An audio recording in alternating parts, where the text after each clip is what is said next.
Welcome to U.S. Briefing. The content of the briefing includes Trump gag order back in effect in federal election interference case. Threats against Cornell's Jewish students reported to FBI, school says.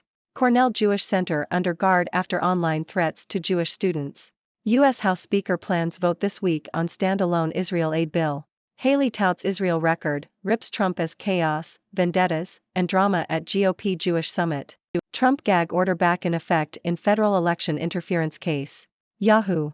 A gag order in the federal election interference case against former President Donald Trump was back in effect Sunday after the presiding judge ended her pause on the order.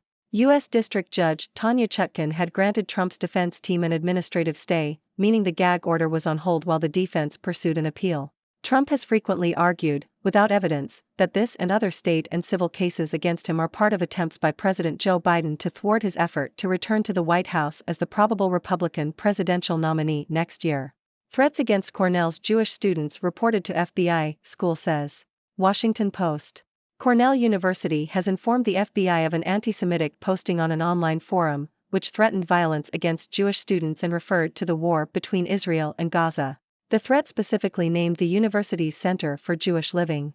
Several other universities have seen incidents of anti-Semitism since the attacks on southern Israel by Hamas militants began. Cornell police are investigating the posting, and will remain on site to provide security. Cornell Jewish Center under guard after online threats to Jewish students. New York Times. Cornell University in New York has increased security at its Center for Jewish Living after online threats were made against Jewish students. Online posts made on a discussion forum about fraternities included calls to shoot Jewish students and encouraged others to kill them. Campus police have referred the case to the FBI as a potential hate crime. The posts have since been removed from the site, but screenshots of the threats were published by the student newspaper. The threats were made as tensions rose following the Israel Defense Forces attack on Gaza. U.S. House Speaker plans vote this week on standalone Israel aid bill. Yahoo! Newly installed U.S. House Speaker Mike Johnson said on Sunday he expects floor action this week to advance a funding bill to support Israel exclusively, even though President Joe Biden is pushing for a $106 billion aid package for Israel and Ukraine combined. Haley touts Israel record, rips Trump as chaos, vendettas, and drama at GOP Jewish summit.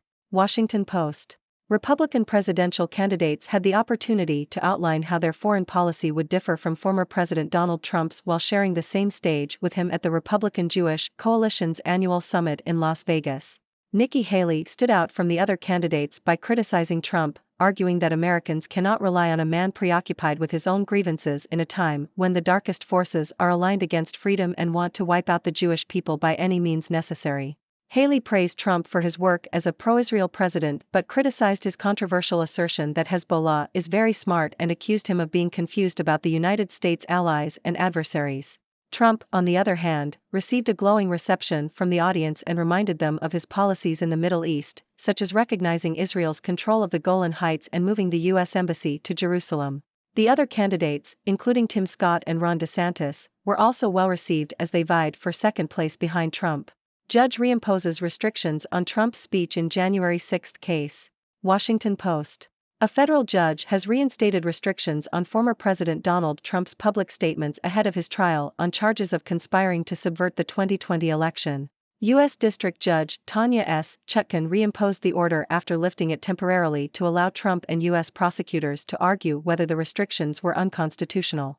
Under the order, Trump is barred from making comments that target individuals involved in the case or characterizing expected trial testimony.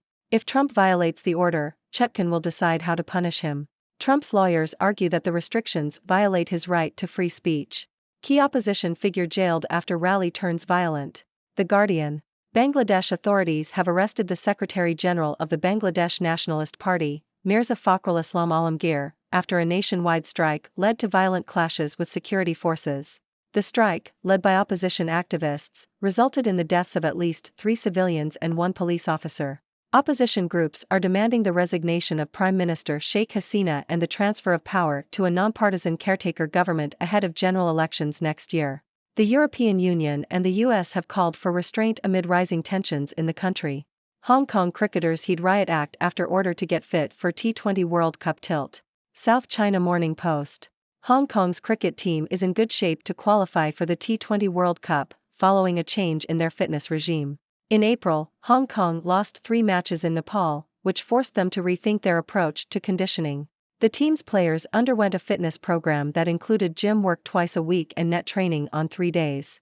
Their captain, Nizakat Khan, said the team was confident of performing well at the tournament in Nepal, which will determine the qualifiers for the 2024 competition.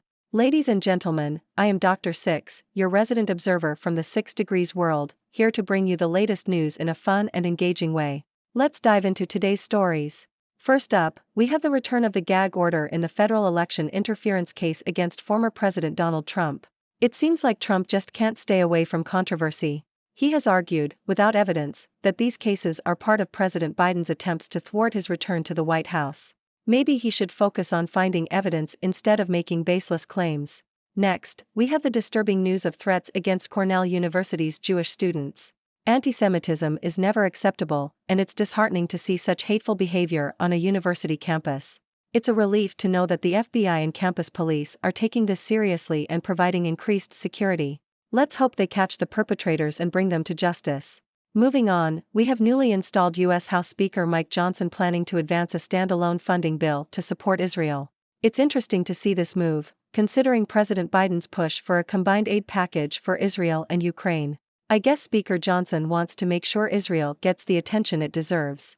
In the world of politics, we have Nikki Haley criticizing former President Trump at the Republican Jewish Coalition's annual summit.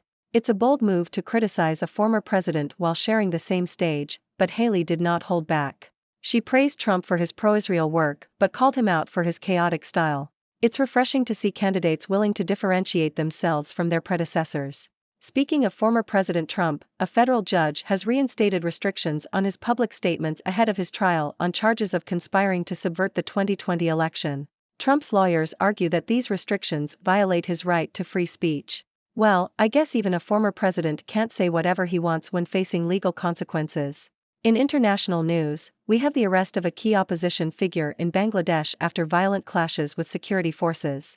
The country is facing rising tensions as opposition groups demand the resignation of the prime minister and the transfer of power. Let's hope for a peaceful resolution and fair elections in the future. Lastly, we have Hong Kong's cricket team getting in shape for the T20 World Cup. It's great to see them taking their fitness seriously after some disappointing results. We'll be rooting for them in the upcoming tournament. That's all for today's news. Remember, folks, stay informed, stay curious, and keep those questions coming. What are your thoughts on today's stories?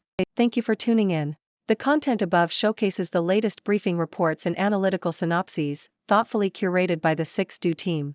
These insights stem from a wide array of reputable media outlets, think tanks, government sources, and specialized experts worldwide. We encourage you to explore these sources for a comprehensive perspective. Keep in mind that while the content may not always align with the official standpoint of 6Do Brief, it's not meant to be taken as absolute directives for decision-making.